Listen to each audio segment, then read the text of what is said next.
Hi,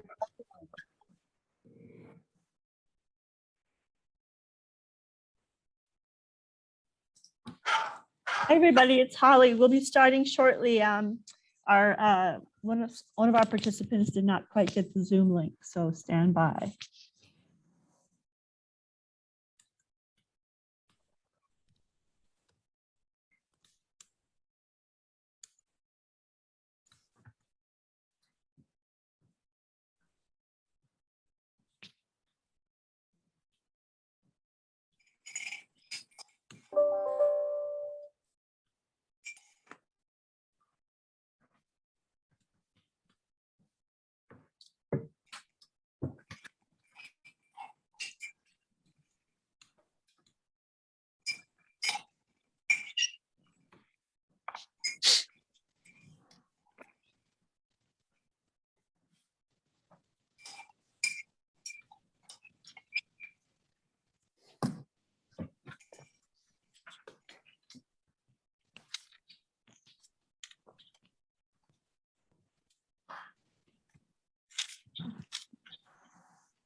Right. There he is. Excellent. Hello. So I am recording so that those of folks who can't join us can relive this glorious afternoon on their own terms, at their own time. But thank you so much. We have a lot of folks on here from around the Midwest. Joining us from the East Coast is Yurij Rudensky. Am I pronouncing Yuri correctly? Yes, silent J. I also want to acknowledge Maria, who helped me pull everything together from the Brennan Center. She's also on. And I'll just read you a short little bio of Yuri, and I'll share it in the chat as well. So stand by. Okay. Let's see here if I can get to, oh, it says I can't minimize this while I'm recording. Well, maybe Yuri can introduce himself. Can you tell us a little about yourself, Yuri? Yeah, it would be more than happy to. So I am Yurij Rudensky. I'm a redistricting counsel at the Brennan Center. I work on a number of different things, but principally I've been working on state level reform. So state level redistricting reform, including the wave of citizen initiatives and other policy changes that were either adopted or considered in recent years. And I also focus on the intersection of race and redistricting. I do a lot of work around the Federal Voting Rights Act and its enforcement and various methodologies that are used to assess Voting Rights Act violations. I've also been leading our work on a new issue that we're seeing crop up, and I'll talk about it more in the presentation, which is this movement and desire among right-wing activists to move away from the equal population principle, which in many ways is motivated by the demographic changes that we're seeing across the country and the political changes that come hand in hand with those. And I guess for those unfamiliar with the Brennan Center, we are a New York and DC based legal policy institute. We work on reforming and revitalizing our systems of democracy and justice, and we do that through communications work and think tank work and original research that we author, and also through policy work and litigation as well. So that's a bit of background, and I'm happy to wait, or I can just dive right into the 2021 redistricting cycle with a particular emphasis on Iowa, Kansas, Missouri, and Nebraska. Dive away. Thank you, Yuri. Is it possible for me to share my screen. I did get, I threw together some Sure. slides. I put it on, I put my settings here on multiple participants can share. So you want to give it a try and we'll see if we can see you. Let's see here. Yep. Is it letting you? Yes. Right. Is the slideshow up or is it my desktop? It just says Yuri has started screen sharing. Uh-oh.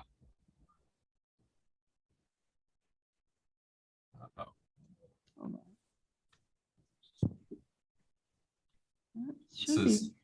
This is a new one. I am locked out of all of my screens somehow. Oh no.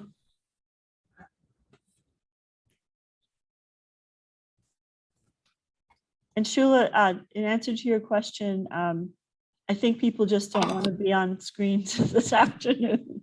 I can see a bunch of people, but I'm here, Shula. What's I'm wrong with also my saying, face? I like your face. I like your face, Matthew. It's good. I just was like, where is the mute My button? camera's not I on. know, right? People are We're just- full. My blueprint before I picked up groceries. Do you want a treat? You want me to choose caffeinated or decaf? Brian, you're not muted. Brian, you're being offered treats, but man, I wish we all had that service I at know. home. I apologize. Oops. No, Yuri, you look like you're trying really hard, and you are frozen for me in every way. I don't know if that's the case for everybody, but Yeah, I'm Yeah, not seeing, well, I'm not that- seeing Yuri that- anymore. That is, Yuri, would you like to email me your slides and maybe I can do something with them? I don't know. I'm back. That was wild. I was completely frozen on my own computer. It's Wow. a new form of treachery. Let me try this one more time. Am Okay. I sharing the screen now? It says you're sharing, but we're only seeing a blank screen that says you're sharing.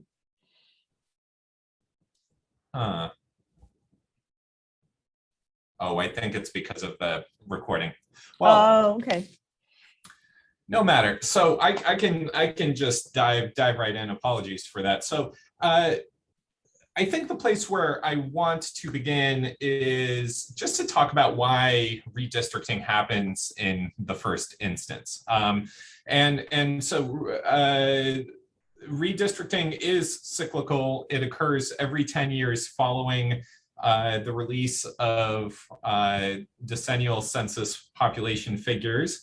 And the idea is that our government and political power in this country is reapportioned because people are kind of the operative input for how both federal power is divvied up among the states in terms of congressional apportionment and how power is divvied up within states and within localities. This is not a long-standing practice. Redistricting really began in earnest after the Supreme Court's landmark decisions in the 1960s when they articulated the equal population principle and required all districts to have roughly the same number of people.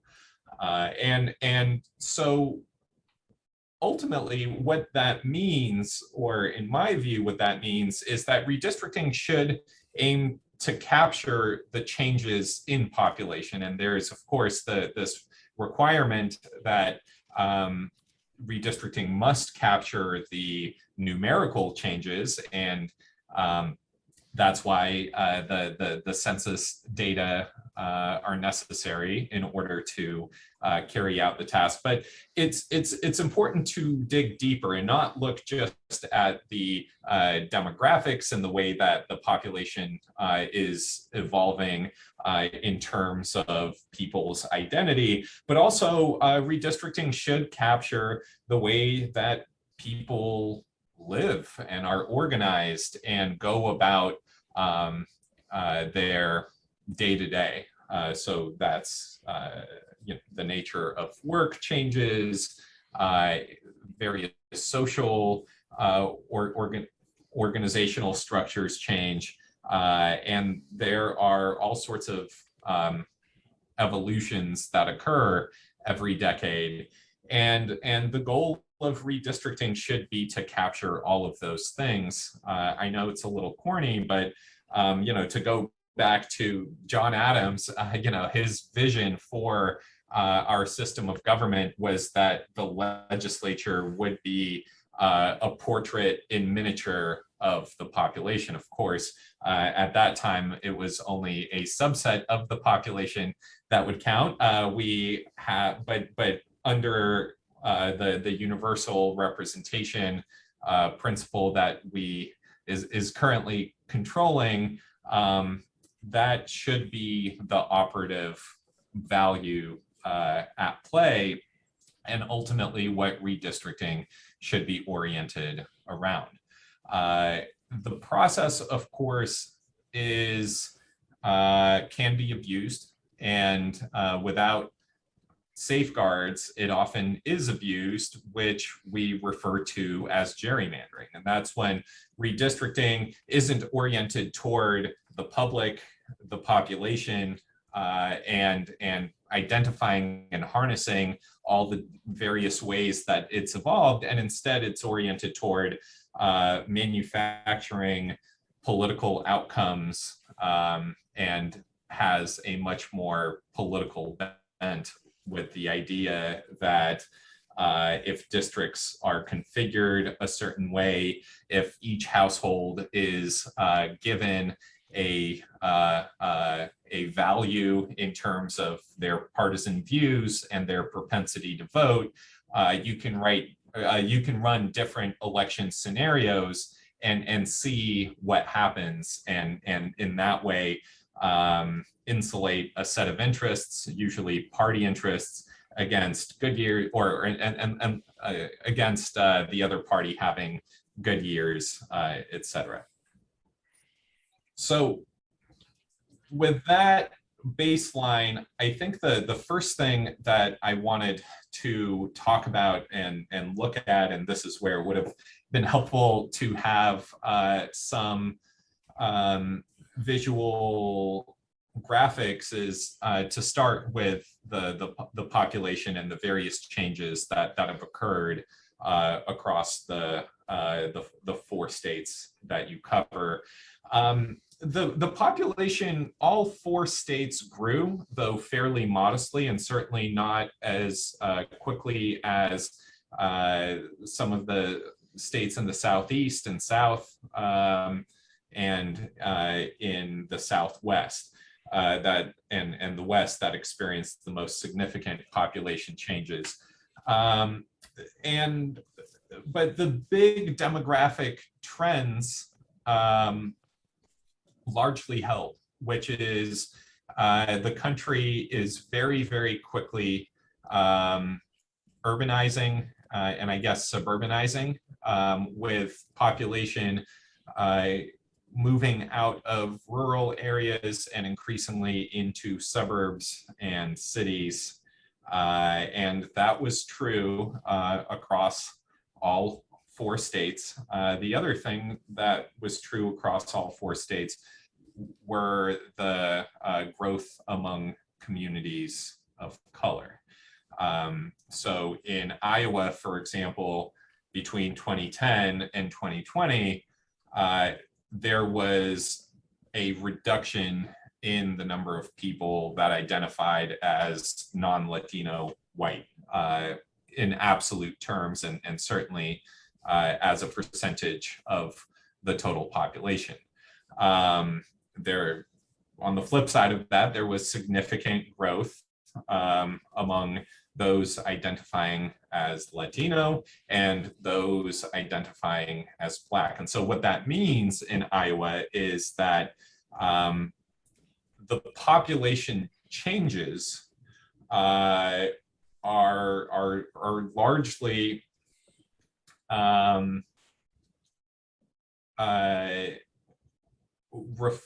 reflect, like, to the extent that the population is holding steady or growing, it is because there are now more people of color or people who identify as Latino or Black or Asian rather than just white alone. And that's also reflected in the fact that Iowa saw its diversity index score increase. And the diversity index is something that the Census Bureau uses, which is that if you picked two people completely randomly from the state, what are the odds that they would be of the same race? And in Iowa, the diversity index used to be 21%, and it's now 31%. So that does mark a significant evolution of the state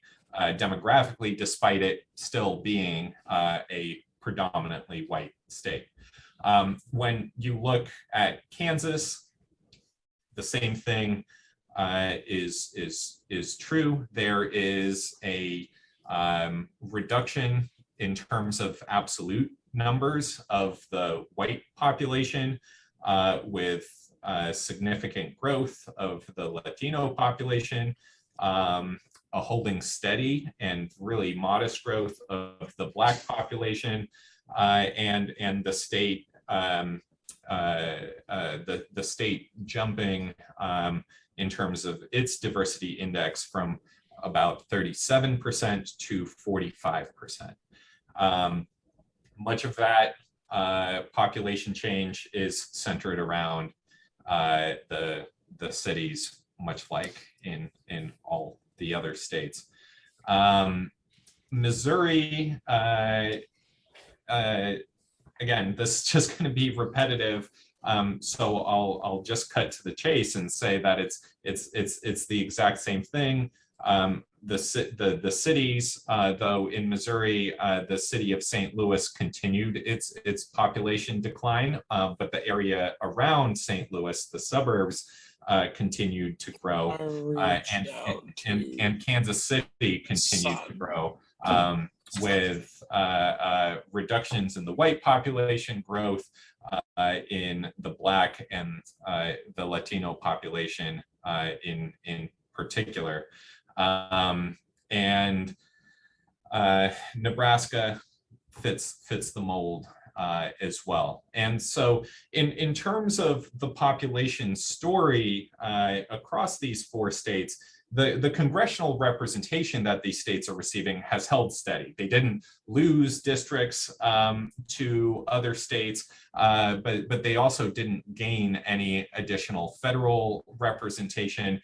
But within the states, the populations shifted significantly, with more and more people now found in and around the metro areas, the cities, and less in rural communities. So the thing that I would look at is, as maps are being released, to see whether there is an attempt to respect the fact that that is now how the population is distributed within the state, or whether there's an attempt to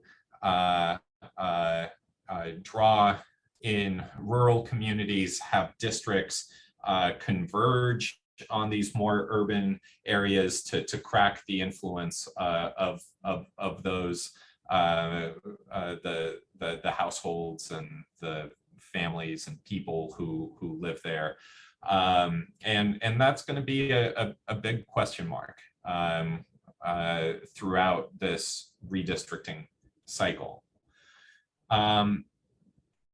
And the kind of population and the outcomes of redistricting are one component to the issue.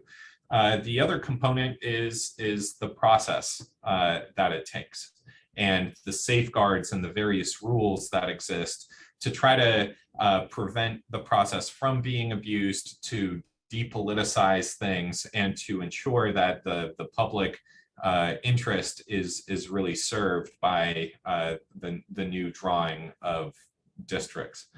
And so one of the things that I worked on in recent years is to create model language for policies that states should adopt. And I think that's generally speaking a good barometer to see and whether the process in a particular state is a fair one and oriented toward producing fair outcomes, or one that is more susceptible to various political and partisan abuses. So first and foremost, we recommend that there be an independent map drawer, a commission composed of people that represent members of the two major parties, but also that include people who are independent or unaffiliated with either party, and where passage of a map requires those individuals to come together and to agree. So whatever districts are ultimately adopted have to have the buy-in of at least some commissioners that represent the different segments of the political the political range within the state. The key for commissioners is they should be screened ahead of time for their independence. And all that means is it's not that they aren't politically active, it's that they don't have any sort of personal stake or vested interest in redistricting outcomes. That means they're not lawmakers, they're not involved in campaigns, in parties, etc. And these map drawers and any map drawer should do a number of things to make the process as publicly accessible and inclusive and responsive as possible. First and foremost is make the timeline clear. Second is publish the data, make the geographic building blocks clear, and provide a means for the public to interact with the map drawer. It's important to set criteria and goals ahead of time and to hold 2 rounds of hearings, both before maps are drawn as an initial matter to identify the relevant communities and the different ways that people are configured. And then on the back end, once proposed maps are drawn, but before final maps are adopted, to receive feedback on from the public and make sure that adjustments are made accordingly. And then Yuri, finally, I have a quick question about that. of course. How different is what you're recommending here from what actually happens now? And is it likely that, in particular our states, but any states would adopt such a system if they're not using something similar?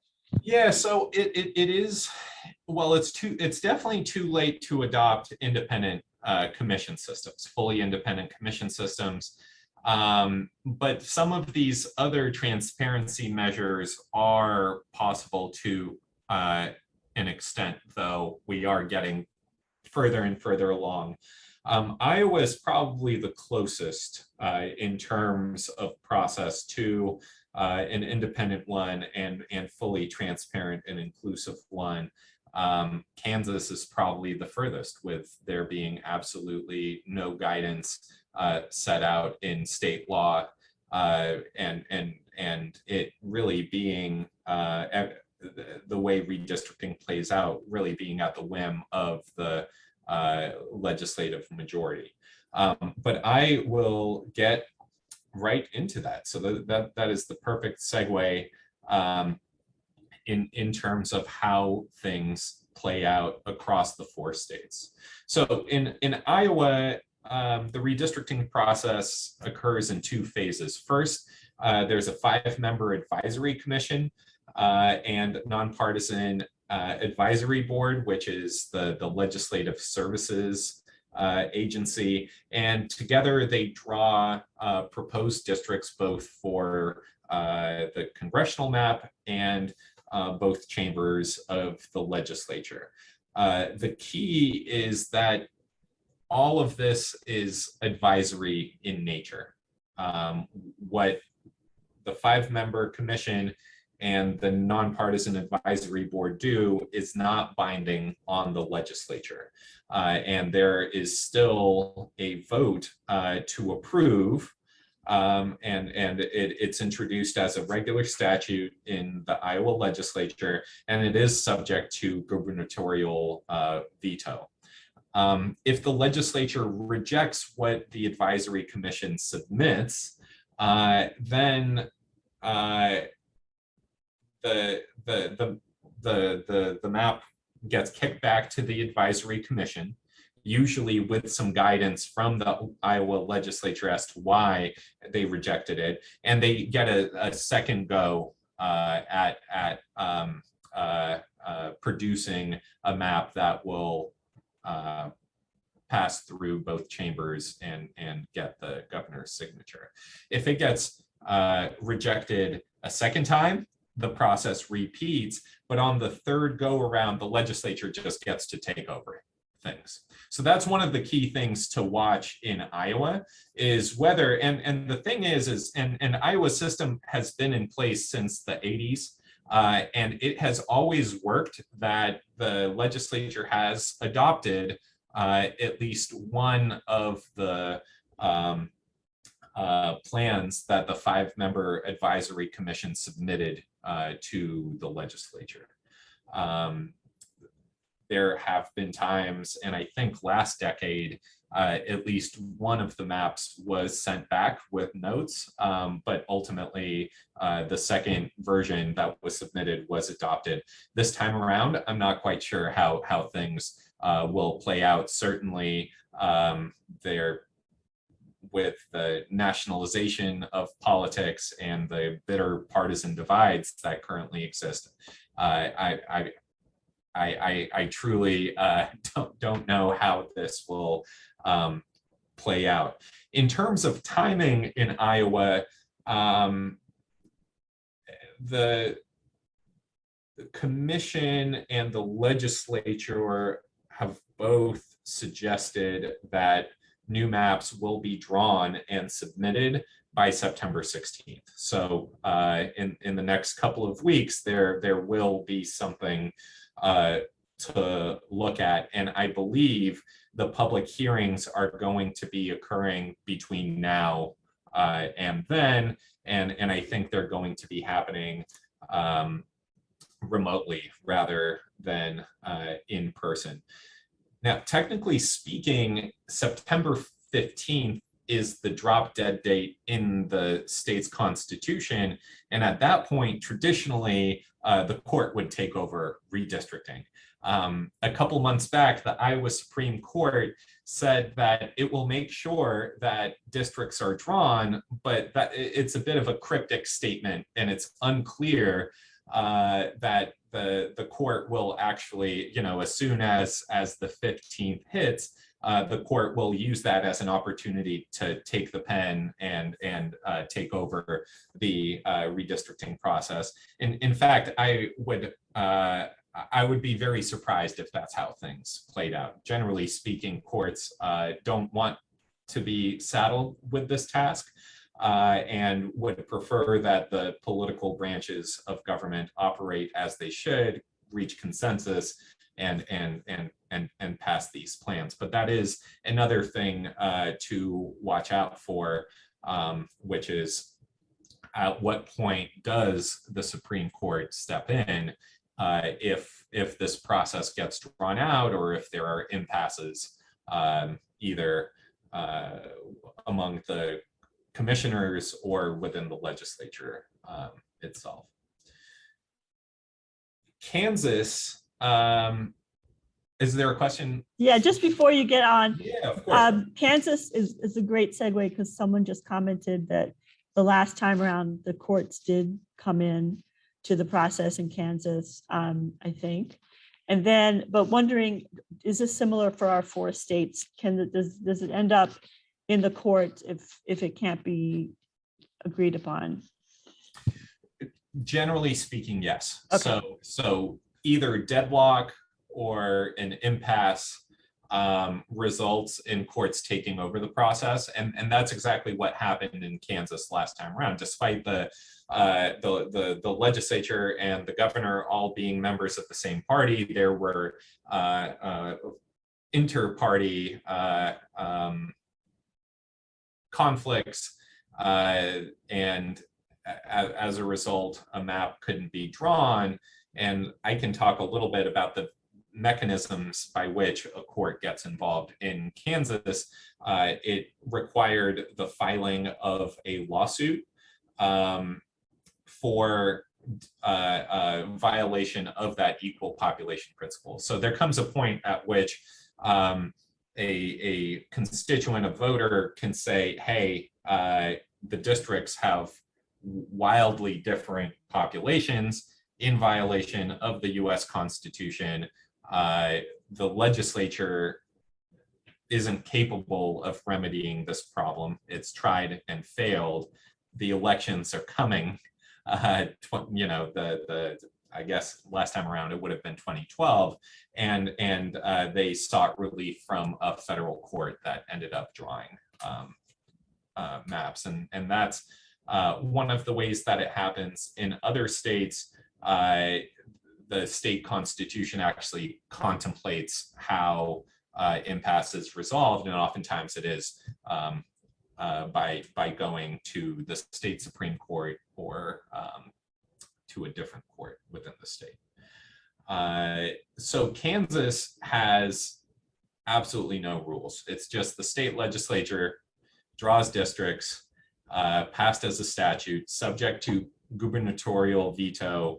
The one slight quirk is that the state legislative districts are automatically reviewed by the Kansas Supreme Court. And I think the only thing that the committee, the legislative committee that is redistricting Kansas, has committed itself to was holding 14 town halls around the state.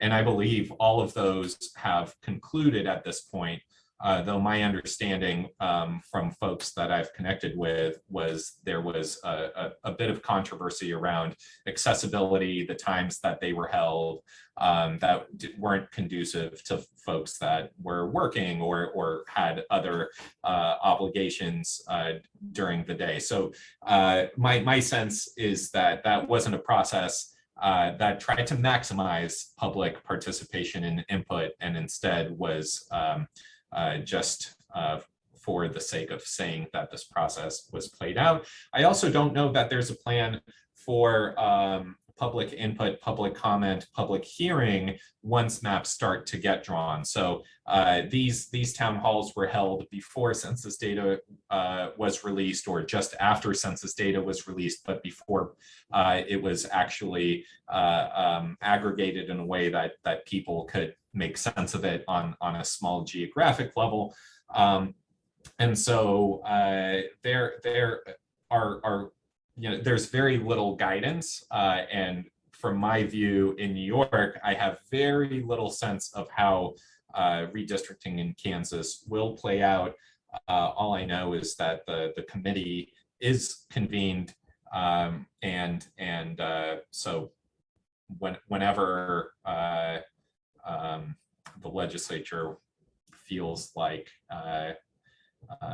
they can take it up, when the committee has finished its work,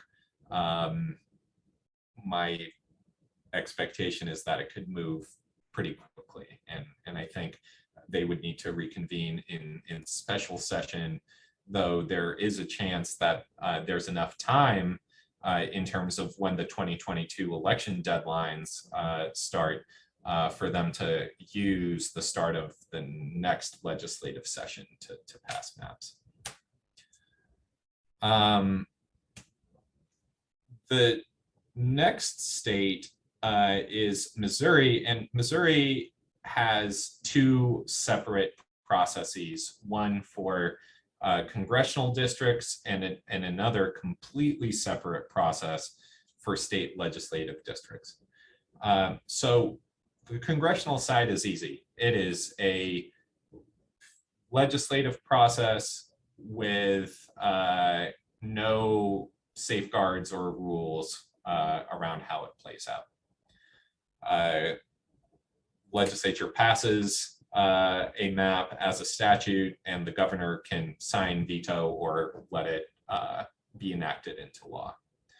On the state legislative side, there was a big fight in recent years with the Clean Missouri campaign successfully passing reforms in 2018, and then state legislative, Republican state legislative leaders immediately setting out to roll back and to undermine those reforms, which they succeeded in when Amendment 3 narrowly passed in the 2020 general elections. It was ratified. It was an amendment that lawmakers, an amendment to the state constitution that lawmakers advanced and that voters narrowly approved.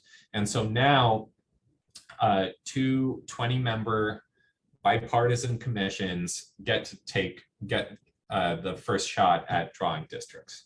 So each one of the commissions will draw the state house districts, the other commission will draw the state senate districts. And in order to pass a map, it requires the affirmative vote of 14 of the 20 members on each side. So there has to be a degree of bipartisanship because of this supermajority passage requirement. This is similar in structure to the way that the state legislative maps have been drawn since the 60s. And since the 60s, I don't think these commissions have ever reached that supermajority threshold required to pass a map. And so the Missouri Constitution contemplates a backup process, which is 6 Missouri Court of Appeals judges being convened by the Missouri Supreme Court that take over redistricting. And in terms of timing of this process, the commissions have 5 months from when they're convened and to pass initial maps, tentative maps, and they have 6 months from being convened to pass final maps.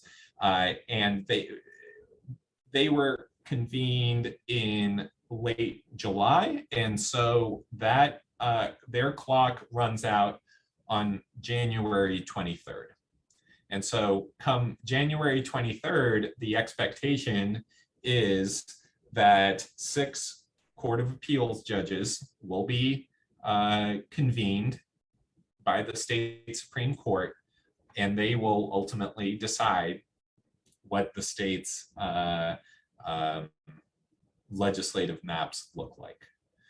Now, in the past, and I believe there is a state constitutional provision that requires the Court of Appeals in Missouri is split into 3 divisions, and I forget the geography. I think it's Western, Eastern, and I don't know if it's Southern or Northern or Central, but generally the court has chosen 2 judges from each geographic division. And there has been at least some eye toward who appointed the judges chosen and trying to balance Democratic and Republican appointees on this 6-judge panel. There isn't a lot of clear guidance on this, and there is no guidance on how the 6-judge panel operates. the constitutional language does hint at the fact that there would be some sort of public process, but last time around in 2011, when this backup panel took over, it was a black box process for the most part, and there aren't clear standards for how they should operate. That said, the commissions themselves will hold 3 hearings before maps are drawn and then after maps are drawn. Those hearings have been scheduled. They start in the middle of October for the pre-mapping hearings, and 3 are scheduled for early November for what I assume is post-mapping hearings. The commissions are also required to produce reports that detail kind of what they are doing, what data they used, and measuring various other things within the district. So we'll see how that part of it plays out. And then finally, so that's Missouri. And then in Nebraska, it is a state legislative process without many rules written into the code or the Constitution. But Nebraska has this practice of adopting a resolution for how redistricting will play out. And the special committee for redistricting has 9 legislators on it, 3 from each congressional district. And there is, and no more than 5 are can be from the same party. So there are 5, and I understand that it's a nominally nonpartisan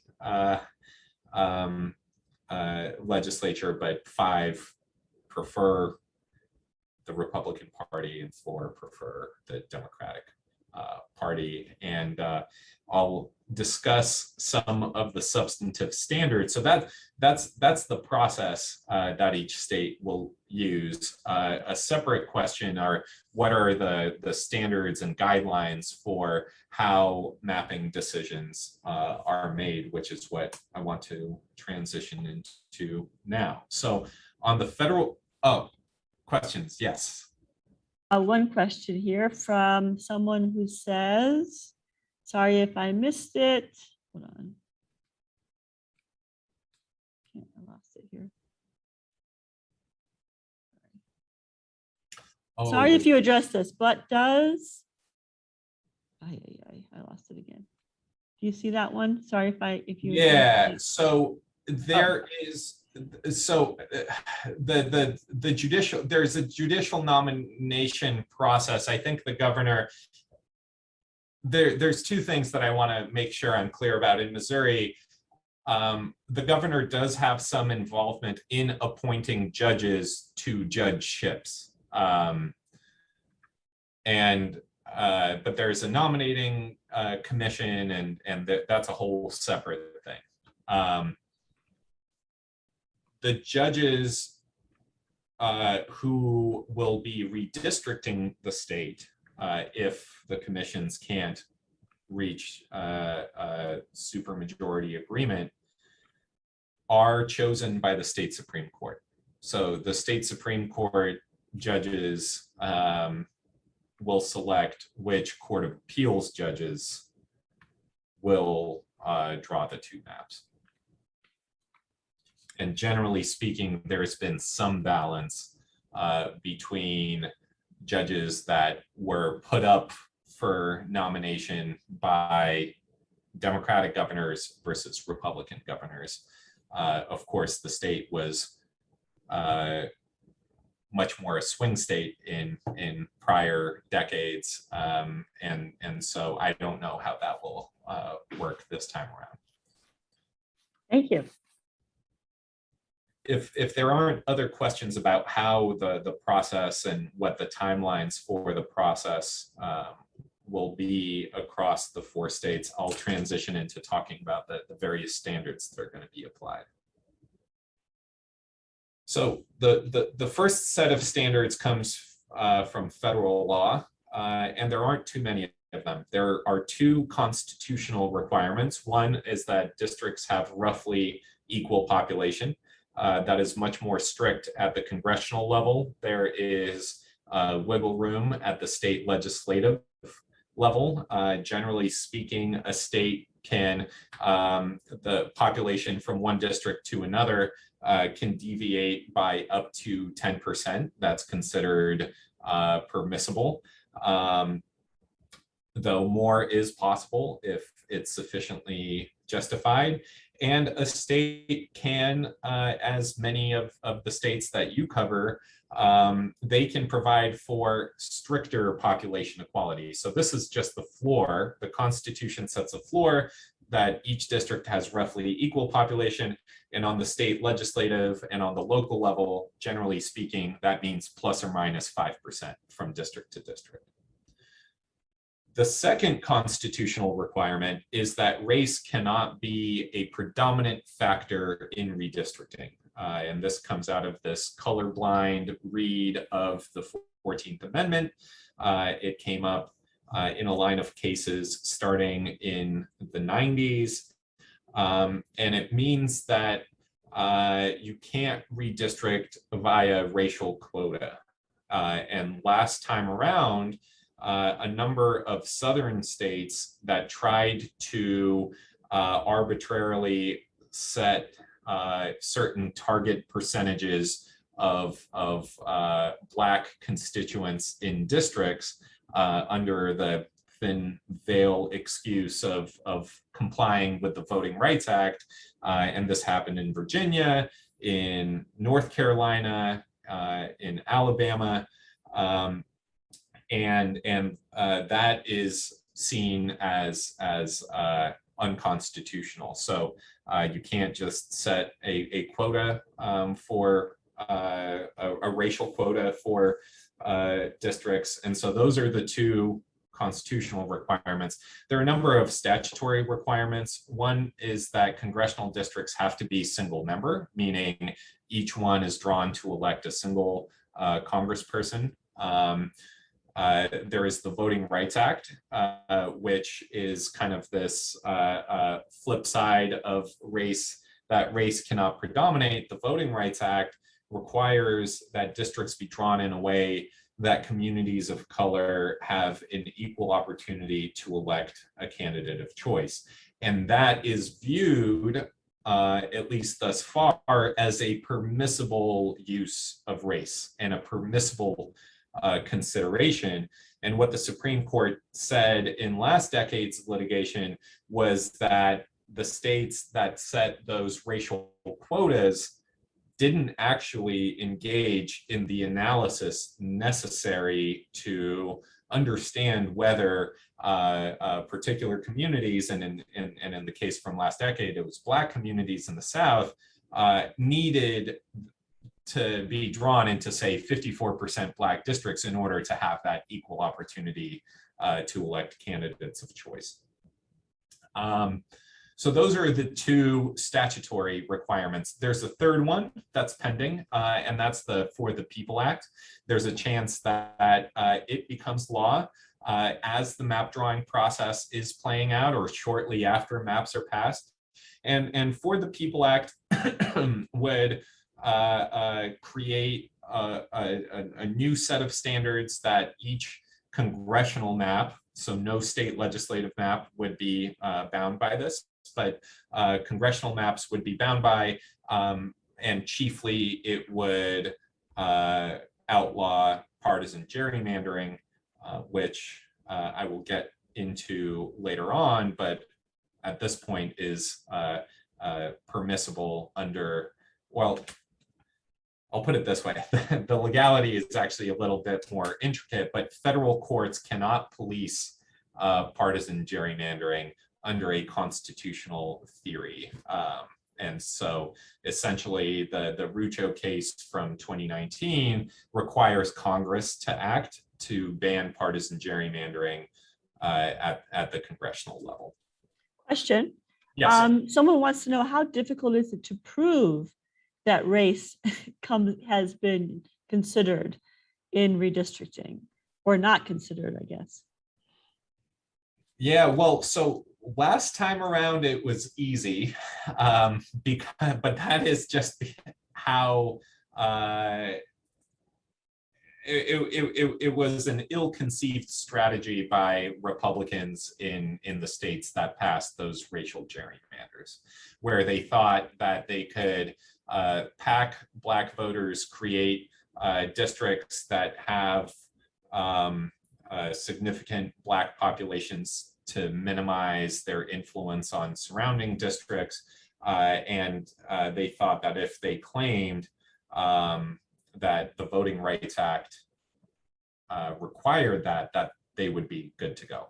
The Supreme Court said, well, Voting Rights Act compliance is a legitimate consideration of race, but you actually have to go through the motions. You can't, you've got to run the calculations, and you have to demonstrate that the thresholds that you set weren't arbitrary. So I don't know how this issue will play out this time. And for example, in North Carolina, what the which was one of the states where both the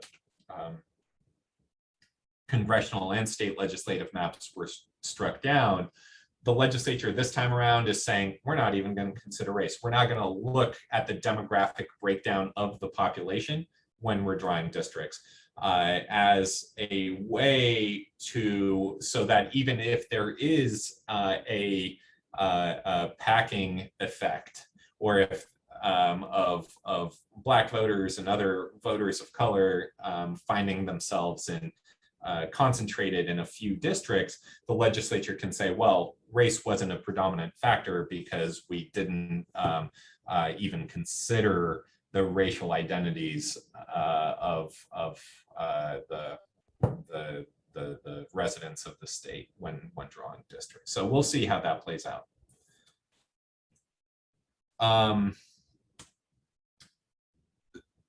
So in addition to those federal standards, there are state standards. Iowa has a number.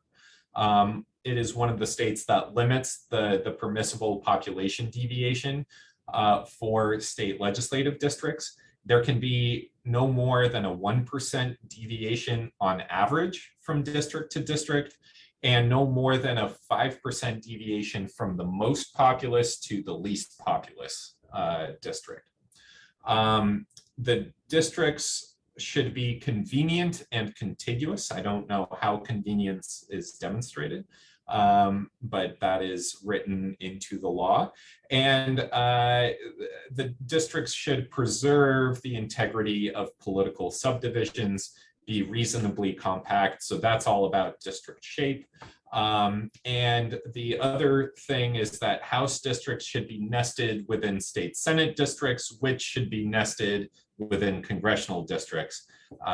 So meaning House districts, to the extent possible, should be fully contained within state Senate districts, which should be fully contained within congressional districts, to the extent that that's possible. There are also 3 prohibitions: no intentional discrimination against language or racial groups, no consideration of incumbent addresses, political data, or demographic info. So Iowa takes a similar approach to what North Carolina decided to do. So no consideration of those things unless required by federal law, and the Voting Rights Act does require some consideration of those things. And then finally, there is an anti-gerrymandering, partisan gerrymandering provision, no favoring a political party, incumbent, or other person or group. The redistricting standards in Kansas don't exist. There are no state laws. There are no limitations self-imposed by the state as to how redistricting plays out. And in fact, I believe it was the outgoing Senate president who had was recorded talking about, needing to gerrymander, I think, the congressional map. So there are virtually no safeguards in Kansas law in terms of how the redistricting process will play out. In Missouri, there are no safeguards for the congressional map, and in Iowa, I should say, those standards apply to both state legislative districts and congressional districts. So in Missouri, there are no standards for congressional districts. On the state legislative side, Missouri also limits population deviation to 1% between the most and least populous, unless a greater deviation is needed to preserve political boundaries. So that means keeping counties or towns or other municipalities whole. And in that instance, a 3% deviation is permissible. Communities of color must be given an equal opportunity to participate in the political process and to elect representatives of choice. This is very similar language to what is in the VRA, but it's written into the Missouri Constitution and it hasn't been construed yet. There's a chance that it could be viewed by the state courts as being more protective than the Voting Rights Act. Districts have to be contiguous and compact.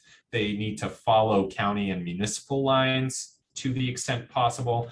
And then there is a nod to partisan fairness and competitiveness, which is a holdover from the 2018 Clean Missouri reform that passed.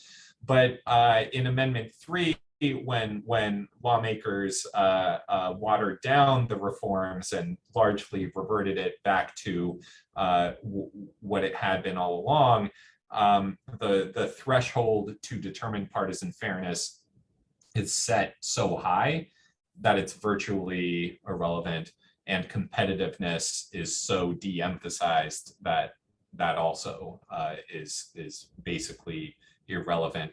But those values are still there. They are in the Constitution. They're not particularly enforceable, but it will be interesting to see what the 6-judge panel will do, because even though there is this incredibly high ceiling of what is permissible, the fact that the value is written in there does mean something, and that is different than decades past. So we will see how things play out there.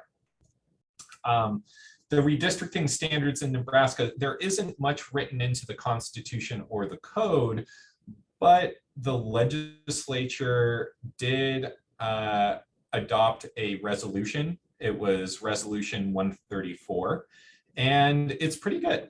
I must say the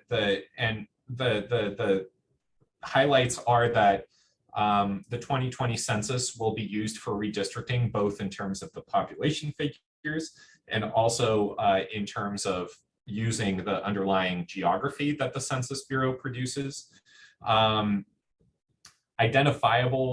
districts should be identifiable and understandable to voters, and they should preserve communities of interest. And that's something that we talk a lot about, is orienting redistricting around communities of interest. The other thing that districts will do in Nebraska is preserve the core of prior districts. So that means often this means incumbent protection, but it just means that you essentially start from the existing map. You don't clean slate and start with a blank state. You start with the existing map and you adjust boundaries to take account of the various ways that the population has shifted to comply with population deviation, etc. The resolution also bans intentional partisan gerrymandering. So districts shall not intentionally favor a political party or other group. There will be no consideration of the political affiliation of registered voters, demographic information, or results of previous elections. and no dilution of minority voting strength. So all of these principles were adopted by resolution. The legislature could, of course, change its mind and repeal this resolution. But these safeguards are ones that we largely recommend that states adopt, though we would often phrase things differently. So those are the standards that are going to be at play when maps are drawn that will guide the legality of the maps that are produced. And I'll take a pause here to see if there are any questions before transitioning into the issues that, the things that we're watching out for, the narratives, the issues that we're paying attention to. Sure, got two. Number one is from FNAP. If you define the diversity index as the odds of two people picked at random of being of the same race, and in Iowa it went from 21% to 10 years ago, 21% 10 years ago to 31% now, wouldn't that mean the state is less diverse? In Iowa's instance, it means it is less white. It means that there is now a 31% chance that two people selected at random don't identify as the same race. And when you, and I can, here I've got a table. When you look at the breakdown, so after the 2010 census, Iowa was roughly 89% white, non-Hispanic or Latino, and now it's about 82.7% white, non-Hispanic or Latino. And that represents both a relative reduction in terms of the percentage of the population that white folks form, but also there's been an absolute reduction. So the number itself fell.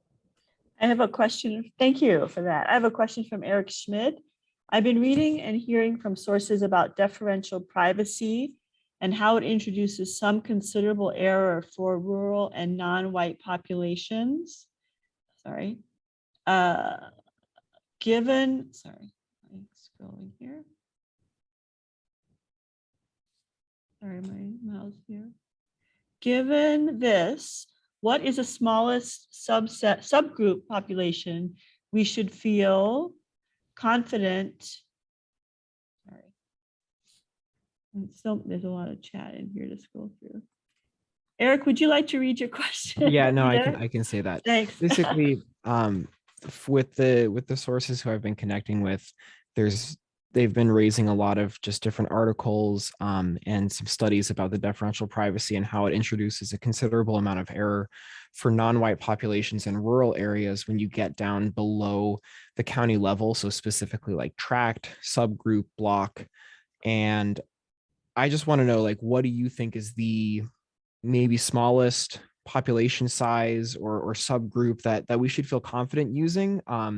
Because I don't like, me personally, I don't want, I want to have some sort of a framework. So it's like, if there's a set of data that has like 500 people in it, I want to know if I should just completely discard that out and not think about using it. And like, basically I'm asking, like, how low should the population be before I start to say, maybe I shouldn't be using this to write a story on or draw correlations from? Yeah, that's a really good question. So for those that are less familiar with this issue, differential privacy is a methodology that the Census Bureau applied. Well, let me back up a little further. The Census Bureau is obligated to keep all the data that it collects confidential, and none of the data can be, there is federal law that requires the Bureau to ensure that people cannot be individually identified. based on published census results. For the first time, the Bureau is applying something called differential privacy to maintain that confidentiality.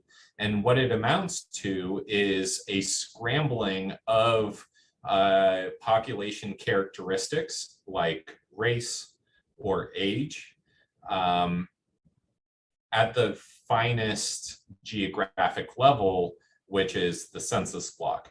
When you have sparsely populated census blocks, like in rural areas, that scrambling can have a somewhat profound impact, and can even, if you just look at that census block individually, have kind of nonsensical characteristics, ones that are just impossible based on the population. What the Bureau has said is that at a slightly larger geography, that scrambling evens out. And what they have said is at the census tract or block group level, which are both geographies that the Census Bureau releases to the public, the data should be accurate. And so this has been something that there's litigation over, largely by Republican or Republican affiliated folks challenging the use of differential privacy. And there's been a lot of debate about its application in the voting rights community that we're a part of, and also among academics that use census data. But Eric, just to be absolutely clear, I mean, I'm not a technical expert in this in particular, but there's no reason to distrust what the Bureau has represented about the accuracy of block groups or census tracts. Thanks, Yuri.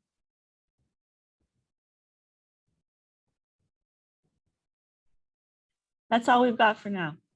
All right, well, let's get into some of the issues and narratives that we're going to be watching. So one is something that I've discussed already. It's this urbanization, suburbanization of the country. It's the growing diversity.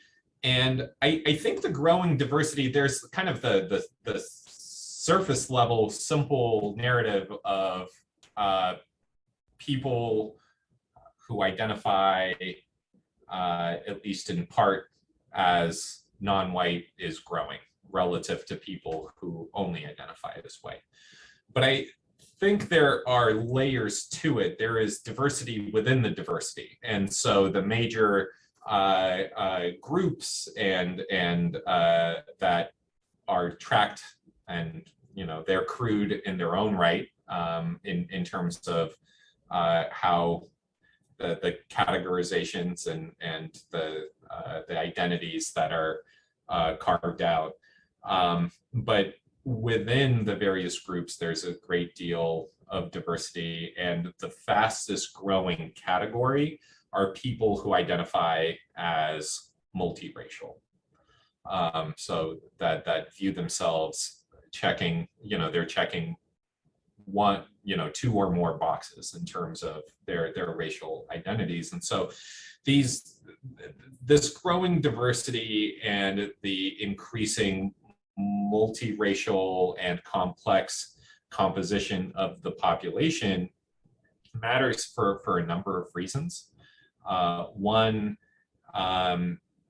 it means it's more important than ever, say, from a Voting Rights Act standpoint, for our thinking to evolve into protections for multiracial coalitions who may suffer from the same discrimination and the same political marginalization and have similar political needs. And so that requires, and many Federal courts already recognize these type of coalitional claims, but it's not something that the Supreme Court has ever taken up itself. And the reality is that in many places, when you think about, say, representatives of color, they are being increasingly elected out of multiracial, coalitional, and increasingly suburban districts. So if you look at someone like Lucy McBath in Georgia, that's a district that is heavily Latino, Black, Asian, and white in suburban Atlanta. And that is definitely, and it will be interesting to see how that plays out. I don't know the extent to which this is true in the states that you cover, but from our national viewpoint, this is something that we're going to be monitoring, the extent to which redistricting respects these coalitional areas, and the extent to which existing legal tools are able to be deployed to protect the communities in those areas. Another thing that we're monitoring closely, and we're monitoring closely in Missouri in particular, is this right-wing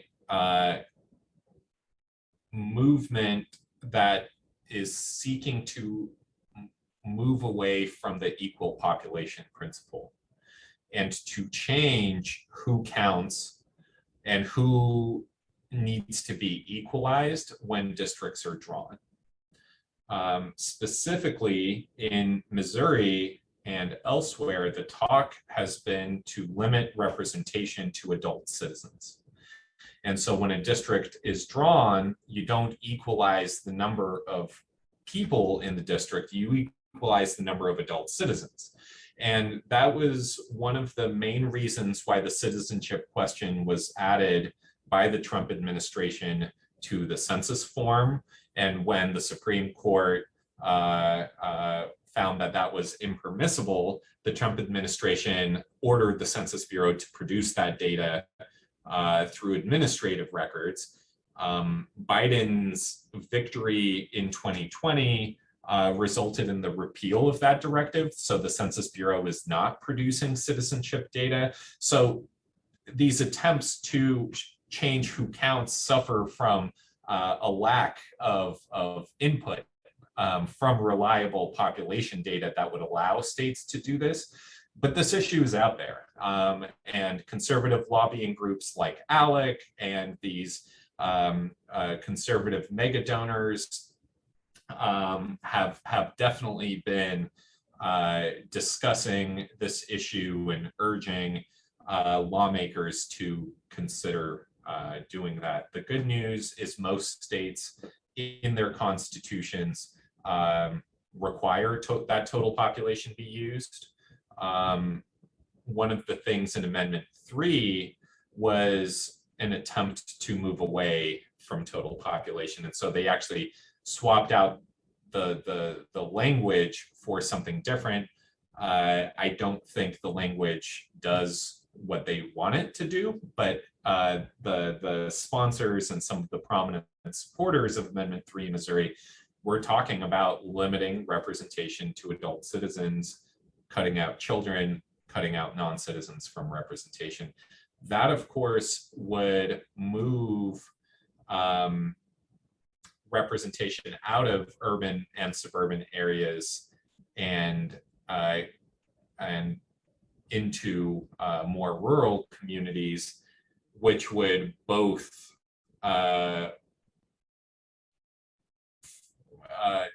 it would push back against the main two trends that we saw from the census results, which is the increasing the growth of urban centers and their suburbs, and the increasing diversity of this country, which is also concentrated in urban centers and suburbs. So it's something that we're keeping an eye on.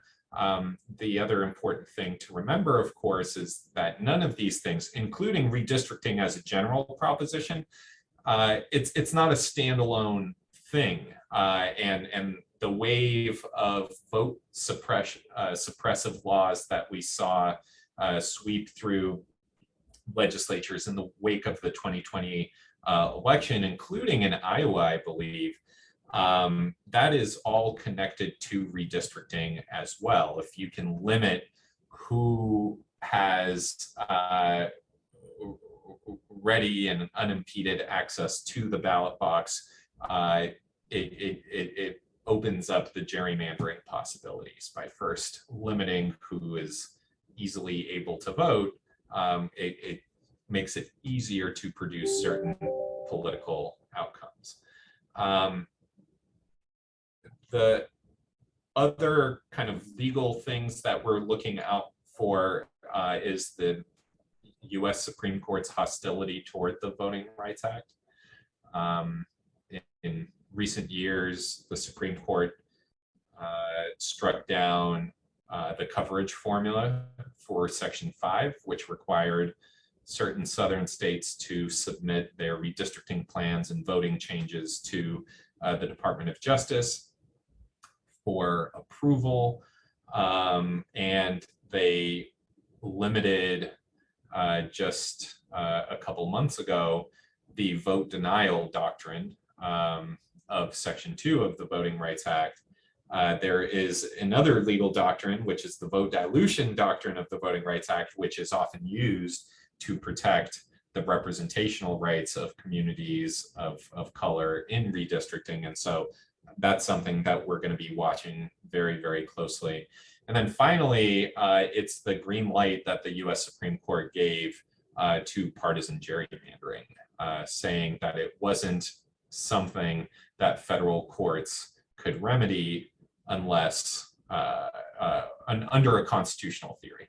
And so that means that Congress has to step up and legislate it.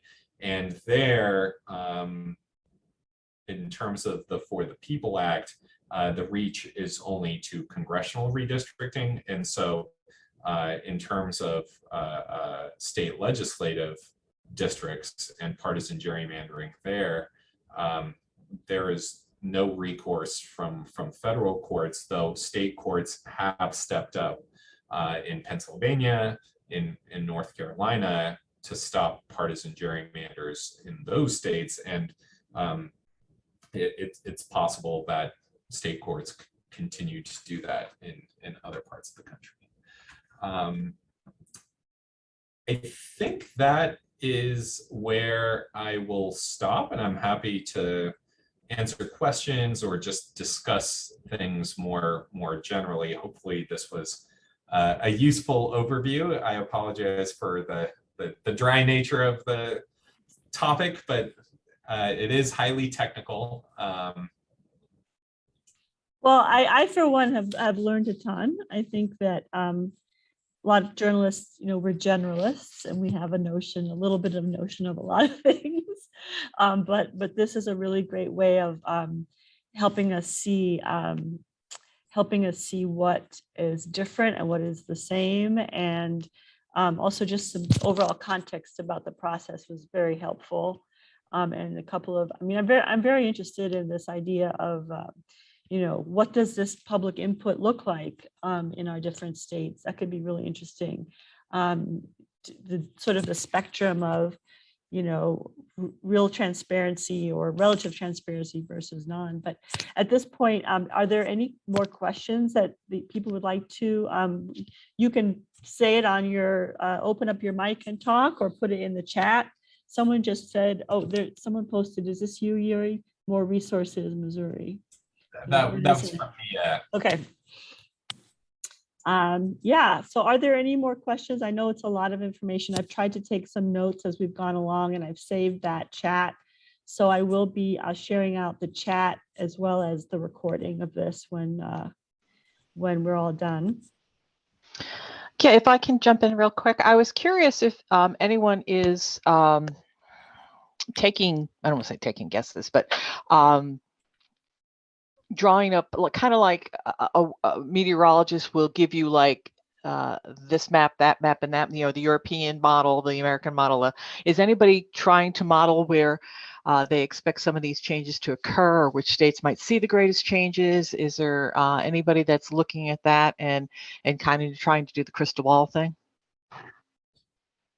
Yeah, there are definitely a whole number of people who are doing that. I know 538 has kind of a redistricting site that's going to be doing analysis, and there are a number of other kind of pundit types that are doing it.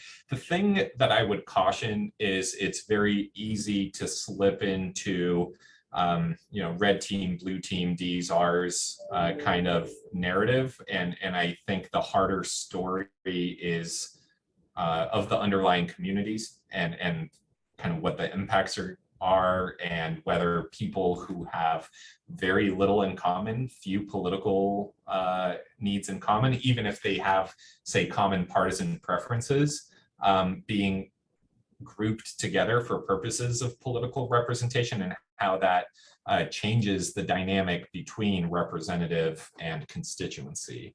So I know some of the kind of political blogs and other folks that are more regional are doing some of this work, thinking about, well, what are the options? What might some maps look like? But again, I think one of the things that it misses is it falls into that kind of familiar frame of politics as sport, and so what we are trying to produce resources, particularly in the states that we're watching closely, the high gerrymandering risk states, that try to center the communities and the changes that have occurred, and try to tell the story of the evolution of the state over the course of the prior decade.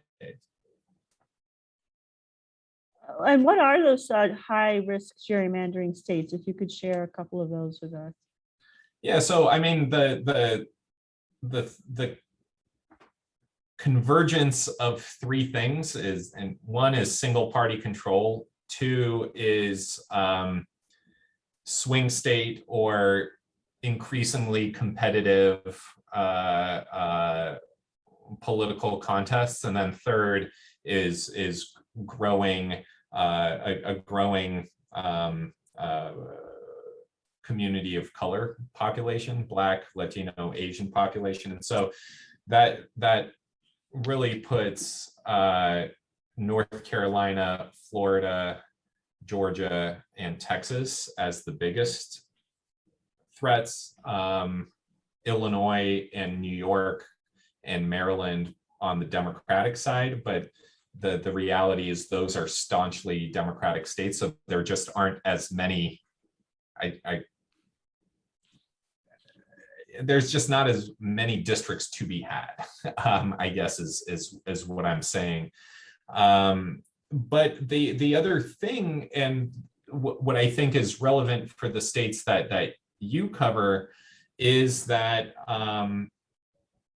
the Iowa map, for example, was fairly responsive over the course of this decade. Districts changed hands, even though there are only 4 congressional districts, depending on which party was doing better and having a better year. There were districts in play, and that was also true in Kansas, of course, and in Nebraska. There was also a competitive district, even if it didn't flip at any point over the course of the decade. There is and given that all the states are under Republican control, on the congressional side of things, there's another thing that we're watching out for, which are, single district pickoffs in these smaller and mid-sized states.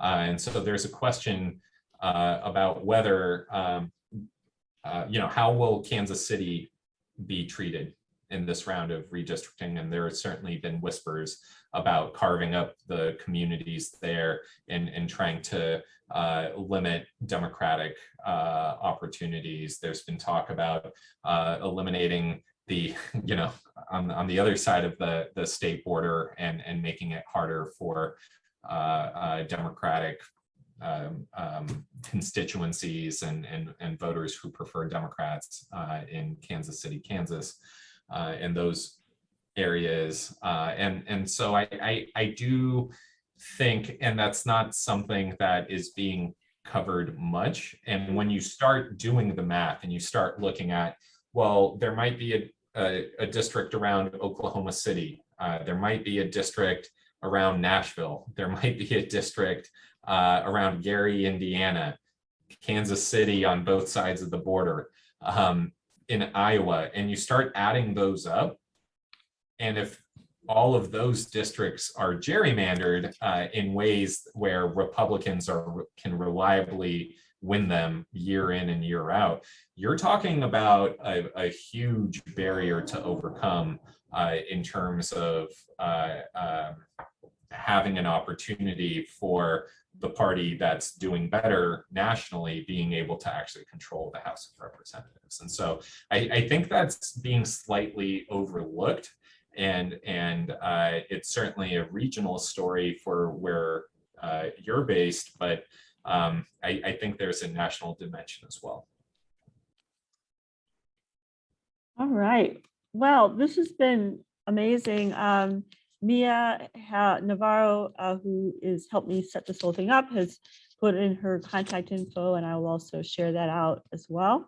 And this has been great. Again, I've had a huge education speaking for myself. I hope that it was worthwhile for other folks. A lot of folks stayed with us. We had 30 people and we only lost 7. So that's pretty good. Hey, Holly, is anybody saving the chat from this? Yes, so that we can I saved access it later? Yep. Thank you. Yep. So all of this will be shared out. And any other things that you can think of, Yuri, that you would like to email me that I can share out, or things to consider? I've already making note of story ideas and ideas for discussion. I mean, I think the only other thing that I can add, this is kind of the complete download, is of course, I'm already thinking ahead to the next round of reforms, which starts immediately after the maps are drawn. There's litigation, though there tends to be less litigation in the 4 states that you cover. But there was a citizen initiative effort in Nebraska that fell short due to the pandemic and an inability to collect signatures in the pandemic environment, and to create an independent commission. And I don't know what the future holds for Missouri and whether there will be a counterpunch to the state legislatures rolling back of the citizen initiative reforms that passed in 2018. But I expect reform and people to be looking at how the process is playing out this time around with an eye toward identifying the ways that it fails to serve public interests, to be building the case for the next round and greater protections, greater transparency. And so I think there will be a story of, if there is overreach, if there are abuses, if there's a demonstration that the political process that currently exists cannot protect the public's interest, there will be a stronger case for reform than already exists. So that's another thing that we'll be looking for. Right. Well, thank you again, Yuri. This was awesome. And we will probably be asking you for more help down the road for a variety of things that I can think of. But this is a great start. So I really appreciate the resource that you all provide. And everybody else, thank you so much for joining us. And as you know, the Midwest Newsroom will be doing more trainings, and I'm open to ideas and requests for setting up trainings that we could share. So, all right. Have a good Thank you so afternoon, much. everybody. Bye.